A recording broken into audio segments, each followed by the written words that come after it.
The chaotic symphony of Jefferson High's lunchroom was a daily ritual: clinking trays, bursts of laughter, and animated conversations. This sprawling cafeteria, a patchwork quilt of unspoken rules, saw athletes dominating the center, theater kids claiming a corner, and various other cliques staking their pockets of safety amidst the din. Near a sunlit window, 16-year-old Amara, a junior, found her sanctuary. This spot offered just enough distance to observe without being pulled into the fray, allowing her to think and dream in quiet. Her steaming jambalaya, lovingly packed by her chef mother, filled the air with its spicy aroma, a comforting reminder of home. As Amara ate, her eyes drifted to the courtyard, where autumn leaves began their vibrant transformation. It was her favorite time of year, filled with crisp air and glowing possibility. Yet a familiar unease lingered. Jefferson High was predominantly white, and as one of the few black students, Amara often felt an unwelcome spotlight. Her confidence was mistaken for arrogance, her natural curls for something exotic, her laughter for something too loud. These subtle reminders of her otherness were a constant low hum in her daily life. Amara had learned to navigate these waters with quiet grace, choosing her battles carefully. Today she yearned for peace. The usual clamor filled the air with snippets of gossip about football games and wild parties. Amara, halfway through her meal, heard it: laughter. At first it blended in, then it grew louder, sharper, cutting through the din like a blade. Instinctively, Amara tensed. She didn't need to look to know it was Tyler and his crew. Tyler, a junior like her, was known for his sharp tongue, turning insecurities into punchlines for his wannabe alpha male friends. Amara kept her head down, focusing on her food, but her body betrayed her calm. She'd been here before, the unspoken target of whispered jokes and sideways glances. The pattern was memorized: setup, punchline, laughter. She felt their eyes on her, their conversation shifting, pauses punctuated by glances in her direction. The laughter intensified, more pointed, and Amara's stomach tightened. She willed herself to disappear into the fall colors outside. Then the words came, sharp and clear: "She probably scrubs her skin raw trying to get lighter." Tyler's voice carried across the room, loud enough for her to hear, yet framed as if he wasn't speaking to her. "But I guess some stains just don't come out." The laughter that followed was like nails on a chalkboard. Amara froze, her fork hovering, her heart racing as the sting settled deep in her chest. The room shifted, students turning to watch the spectacle. Some feigned distraction, others stared openly, curiosity and discomfort etched on their faces. For a moment, Amara considered letting it slide, swallowing the hurt as she always had. Wouldn't it be easier to stay invisible? But something inside her resisted. The words lingered, heavier than usual, their cruelty too deliberate. Amara slowly set her fork down, her movements measured. She exhaled, steadying herself. The room buzzed, but in her mind, everything narrowed to a single choice: stay silent or stand up. The sunlight caught her face as she looked up, her warm brown eyes steady and unyielding. This wasn't just about her anymore. It was about something bigger. She needed to find her voice, and this time she wouldn't fade into the background. Amara's decision solidified. She sat up straighter, shoulders squaring, forcing herself to maintain control. The sting of Tyler's words was fresh, but she wouldn't let him see her falter. Her fingers gripped the table before she calmly pushed her tray aside. She stood, her chair scraping across the tiled floor, a jarring sound in the noisy cafeteria. The room shifted, conversations faltered, heads turned. The usual cacophony softened, replaced by curiosity and tension. Amara turned, her eyes locking onto Tyler's table. He lounged back, a smug grin plastered on his face, his blonde hair perfectly tousled, his varsity jacket proclaiming his Jefferson High pride. His confidence, born of privilege, suggested he could say anything without consequence. When Amara's gaze met his grin widened. "Oh, she's standing up now," he drawled, dripping with mockery. "What's the matter, Amara? Can't take a joke?" His group chuckled, though their laughter was less certain. A few exchanged uneasy glances, the tension in the air too thick to hide behind bravado. Amara's heart pounded, but her face remained calm, unreadable. She took a measured step forward, her sneakers making a soft but deliberate sound. Each step tightened the silence, like a violin string pulled taut. By the time she reached Tyler's table, the room was almost completely still. Tyler leaned forward, his smirk unwavering but a flicker of uncertainty, perhaps a realization of underestimation, danced in his eyes. What's wrong, Tyler? Amara asked, her voice steady but cutting. You don't look so confident anymore. A ripple of murmurs spread through the cafeteria.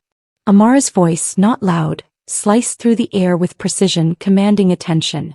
Tyler laughed, a forced sound. Confident? Please. I'm just wondering what's taking you so long to say something. Usually you're so quiet. Amara tilted her head slightly. Quiet doesn't mean weak, Tyler. But I think you already know that. You just hoped I wouldn't call you out. The murmurs grew louder, a wave of whispers. Tyler shifted, his confident facade cracking. His friends looked less sure, their smirks fading. I'm just being honest, Tyler said, leaning back to regain control. If you can't handle a little truth, that's not my problem. Amara took another step closer. Honesty? That's what you call what you said? No, Tyler. That wasn't honesty. That was cruelty disguised as a joke, and it's the oldest trick in the book. You wanted to humiliate me and you thought no one would stand up to you. But here's the thing, you picked the wrong person. The room was silent, heavy, as if the air itself held its breath. Even the lunch monitors, usually detached, watched with a mix of curiosity and concern. Tyler opened his mouth, but no words came out. He glanced around for support, but his friends avoided his eyes. Even Ryan, his closest friend, stared down at his tray. Amara's gaze swept over the group before returning to Tyler. You think tearing me down makes you look strong? It doesn't. It makes you look scared. Scared of what you don't understand. Scared of anyone who doesn't fit into your narrow little definition of normal. A soft gasp, then a murmur of agreement. Amara's words weren't just cutting through Tyler's bravado. They resonated with students, many of whom had felt similar stings but lacked the courage to stand up. Tyler's smirk was gone, replaced by a scowl. You're overreacting, he muttered, defensive. It was just a joke. Amara shook her head, a faint, sad smile on her lips. That's the excuse people like you always use, isn't it? It's just a joke. But jokes aren't funny when they're built on someone else's pain. And the fact that you can't see that says more about you than it does about me. For a moment no one moved. The cafeteria felt frozen. Tyler looked down, face flushed with embarrassment. His friends were silent. Amara straightened, shoulders square, chin high. She turned to address the room, her voice rising just enough to carry. If you're sitting here watching this and thinking it's not your problem, it is. Every time you stay silent when someone like Tyler thinks he can get away with this, you're letting it happen. Silence isn't neutral, it's a choice. The room was completely still, students hanging on every word. Amara's gaze swept over them, both fierce and compassionate. She spoke not just for herself but for everyone who had been made to feel small, less than, simply for being themselves. Finally she turned back to Tyler. You don't get to define me. I define myself. And if that makes you uncomfortable, maybe it's time you took a long, hard look in the mirror. With that she stepped back, calm and deliberate. The silence stretched, then was broken by a single hesitant clap. Then another. And another. Within seconds applause swelled, spreading across the cafeteria like a wave. Amara didn't smile, didn't bask in the moment. She simply returned to her table, heart pounding but her expression calm. She had done what she needed to do.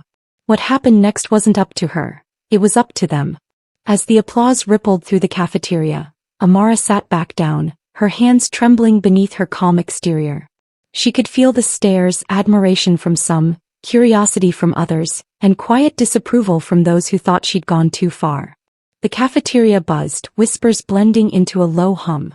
Amara exhaled deeply, her heart still pounding, but she refused to let it show. Tyler sat at his table, face flushed, jaw clenched. His smug confidence was gone, replaced by embarrassment and anger.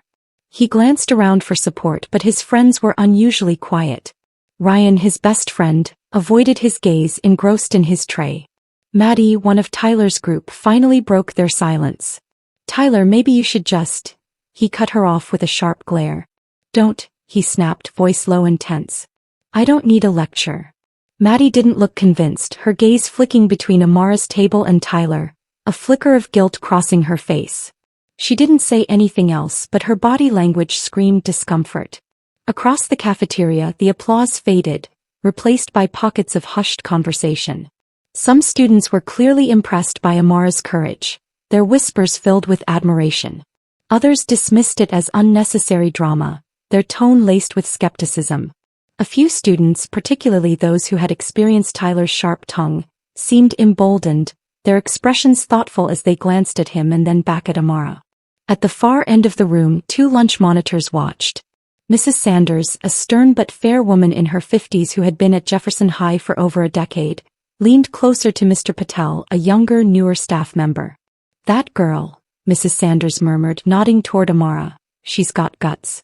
I've seen Tyler pull this kind of nonsense for years, but no one's ever stood up to him like that." Mr. Patel adjusted his glasses. "Do you think we should step in? I mean, it didn't get physical, but—" "No," Mrs. Sanders replied firmly. "Sometimes kids need to work things out on their own. But we'll keep an eye on it. This might be the wake-up call Tyler needs." As Amara resumed eating, a few students approached her table. First, Olivia, a quiet girl from her English class. "Hey," Olivia said softly, her voice almost drowned by the lingering chatter. That was really brave what you did. I just wanted to say thank you. I mean, not just for yourself but for, like, all of us." Amara looked up, surprised. "Thank you," she replied, her voice warm but modest. I couldn't let it slide this time." Olivia nodded, her cheeks flushing. "Well, I'm glad you didn't. You said everything I've always wanted to say but couldn't." She hesitated. "If you ever want someone to sit with, I mean, you don't have to sit alone." Amara's lips curved into a small, genuine smile. "Thanks, Olivia. I'll think about it."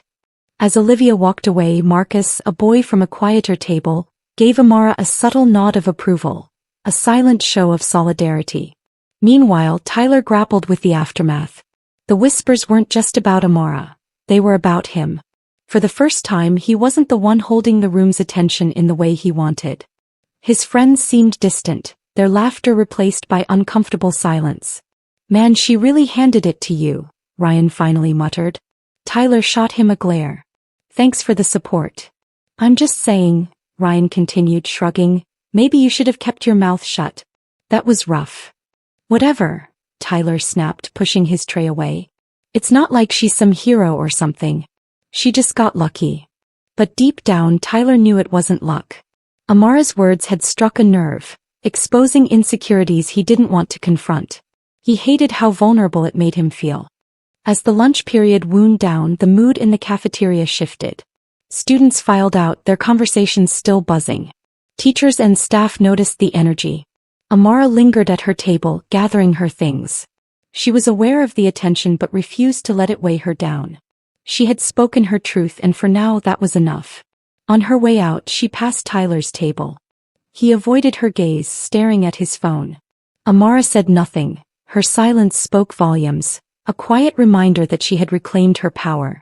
Stepping into the hallway, Amara felt a mixture of exhaustion and pride.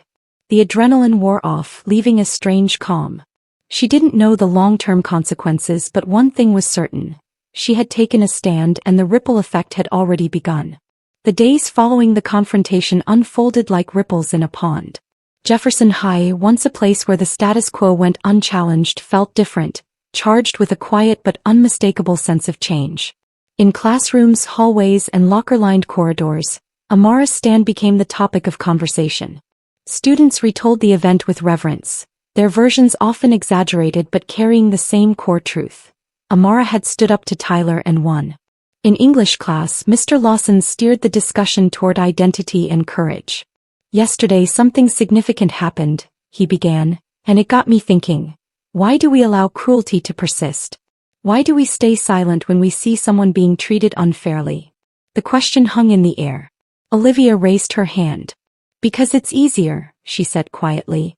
"If you speak up, you become a target too." Mr. Lawson nodded. "That's fair. But what happens when no one speaks up? What's the cost of silence?" Amara listened intently as students shared experiences of being teased or admitted to staying silent out of fear. For the first time, it felt like people were truly listening to one another. Meanwhile, Tyler experienced an entirely new phenomenon: isolation. His friends, once eager to laugh at his jokes, now kept their distance. Maddie avoided him and Ryan hung out with a different group. During lunch on Friday, Tyler sat alone at a corner table, his tray untouched. He scrolled aimlessly on his phone, but the cafeteria noise felt louder than ever. He finally set his phone down, staring at his reflection in the shiny surface of his tray. He hated feeling small, powerless, but deep down he knew this was the result of his own actions. That afternoon, as the final bell rang, Tyler lingered by his locker. He watched as Amara walked past with Olivia, her laughter ringing out. Summoning every ounce of courage, Tyler called out, "Amara." She paused, turning. Her expression was unreadable, but her eyes held a quiet strength that made him hesitate. Olivia glanced between them, but Amara nodded, signaling it was okay. Olivia walked ahead, leaving them alone. Tyler shoved his hands into his pockets, his gaze dropping. I just wanted to say I'm sorry for what I said. For everything." Amara tilted her head. "Why now?" He shrugged, voice barely above a whisper. "Because you were right about everything. I was just trying to feel better about myself and it wasn't fair. I don't expect you to forgive me, but I needed to say it." For a moment neither spoke. The hallway grew quiet. Finally, Amara let out a soft sigh. "I appreciate the apology," she said, her tone measured but not unkind. "But Tyler, an apology doesn't erase the harm you caused. It's a start, but what really matters is what you do from here." He nodded, shoulders sagging. "Yeah, I get that." Amara regarded him for another moment before offering a faint, almost reluctant smile. "If you're serious about changing, prove it. Not to me, but to yourself and to everyone else you've hurt." Tyler nodded again, a mix of gratitude and determination in his expression. "I will." The following week, Principal Monroe made an announcement over the intercom, her voice carrying a note of warmth. "Last week, we witnessed an important moment in our school's history, one that highlighted the importance of respect, empathy, and standing up for what's right. Starting this month, we'll be launching a new initiative to promote inclusivity and kindness within our community. I encourage all of you to get involved and be a part of the change." The announcement was met with mixed reactions, but for many, it felt like a step in the right direction. Teachers began incorporating discussions about empathy and bullying into their lessons. Student-led clubs focused on diversity and inclusion gained traction. Amara, though reluctant to be the center of attention, became a quiet leader in this new movement. She joined the Diversity Club, working with students from all backgrounds to foster understanding and respect. By the end of the semester, the atmosphere at Jefferson High had shifted. It wasn't perfect. There were still moments of tension, whispers of ignorance. But the walls that had divided the student body were beginning to crumble. Conversations were happening, and for the first time, Amara felt like her voice and the voices of others like her were being heard. One afternoon, as Amara sat in the courtyard sketching, Olivia and other friends joined her. They laughed and chatted. Amara glanced at her friends, a sense of peace settling over her. She thought back to that day in the cafeteria, to the choice she had made to stand up, to speak out. It hadn't been easy, but it had been worth it. Because sometimes, change didn't come from grand gestures or sweeping reforms. It came from one person daring to say enough. Amara smiled, the sunlight catching her face as she turned her gaze back to her notebook. In her sketch, she began to draw a single ripple, expanding outward, growing larger with every stroke. Sometimes all it took was one ripple to start a wave.